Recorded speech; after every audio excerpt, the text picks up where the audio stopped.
Good morning everyone. আজকে ভিডিওটা একটু অন্যরকমভাবে স্টার্ট করলাম।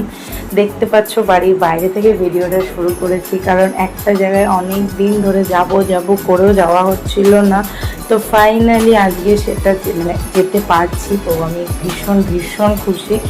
তো যথারীতি বাড়ির থেকে বেরিয়ে আমার ফার্স্ট ডেস্টিনেশন হচ্ছে শিয়ালদা। তো শিয়ালদা গিয়ে আমি ওখান থেকে ট্রেন ধরবো। হ্যাঁ, কোথায় যাচ্ছি সেটা তোমরা আস্তে আস্তে ধীরে ধীরে জানতে পারবে, বুঝতেই পেরে যাবে কোথায় যাচ্ছি না যাচ্ছি। ভিডিওটা কন্টিনিউ করো, দেখতে থাকো, বুঝতে পারবে।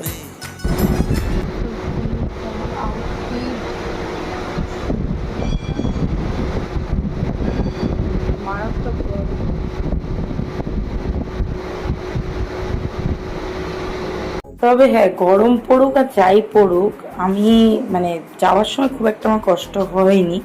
তা বলেই নি কোথায় যাচ্ছি আছি বড় মার কাছে পুজো দিতে। অনেক দিন ধরে ইচ্ছে ছিল যাব কিন্তু বলে না, মা না টানলে মায়ের কাছে যাওয়া যায় না।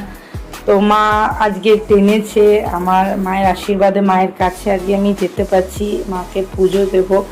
তো সকাল থেকে উপোস করে আছি, যেহেতু মায়ের কাছে পুজো দেব বলে, তো ওর জন্যই আরও শরীরটা বেশি একটু খারাপ করছিল গরমের মধ্যে। তো যাই হোক, মায়ের নাম নিয়ে যাচ্ছি, আর আই হোপ সব ভালো হবে সব কিছুই।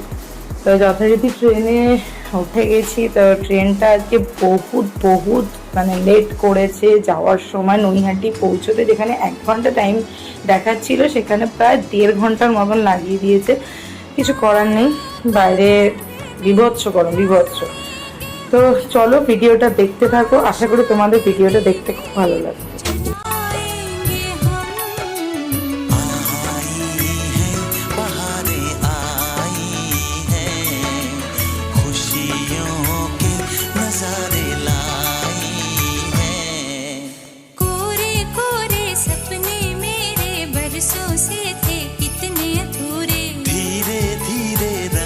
सजा के तूने कर दिए उनको पूरे।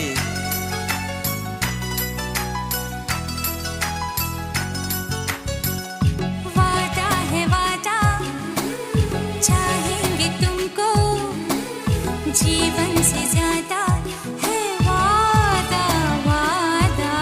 कोरे कोरे सपने मेरे बरसों से थे कितने अधूरे। ফাইনালি অনেক দিনের ইচ্ছে ছিল, তো এটা পূরণ হলো মায়ের আশীর্বাদে।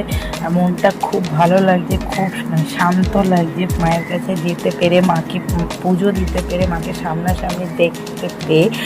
তো পুজো দেওয়া কমপ্লিট করে এবার আমার বাড়ি যেতে হবে। তো যথারীতি স্টেশনে এসে নৈহাটি শিয়ালদা লোকাল দাঁড়িয়েছিল, তো আমি ওখানে ট্রেনটায় উঠে পড়েছি, কিন্তু মারাত্মক ট্রেনটায় ভিড় ছিল।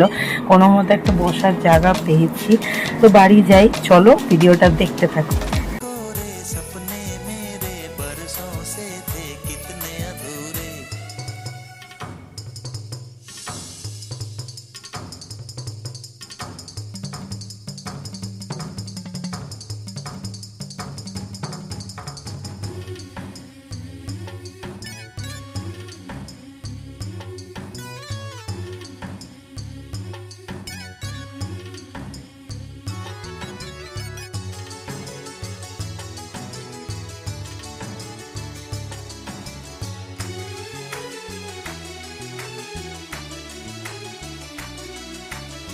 যথারীতি ট্রেন থেকে নেমে আমি বাসে উঠে গেছি, বাস পেয়ে গেছি, বেশিক্ষণ আমাকে ওয়েট করতে হয়নি।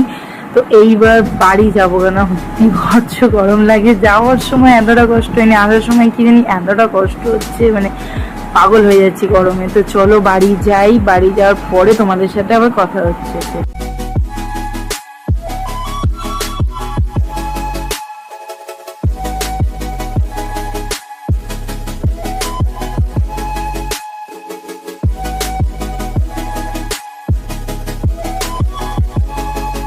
বাড়ি এসে গেছি, এবার ফ্রেশ হবো। আর আমাকে দেখে তবে একটু বাদেই বুঝতে পারবে কি হারে আমি ঘেমে গেছি, এতটা পরিমাণে বাইরে গরম। আর এখানে আমি তোমাদেরকে বলছি যে এতটা আমার কষ্ট হয়েছে, বিভৎস রোদ বাইরে, বলার মতন না। তো এইটাই তোমাদেরকে বলছি।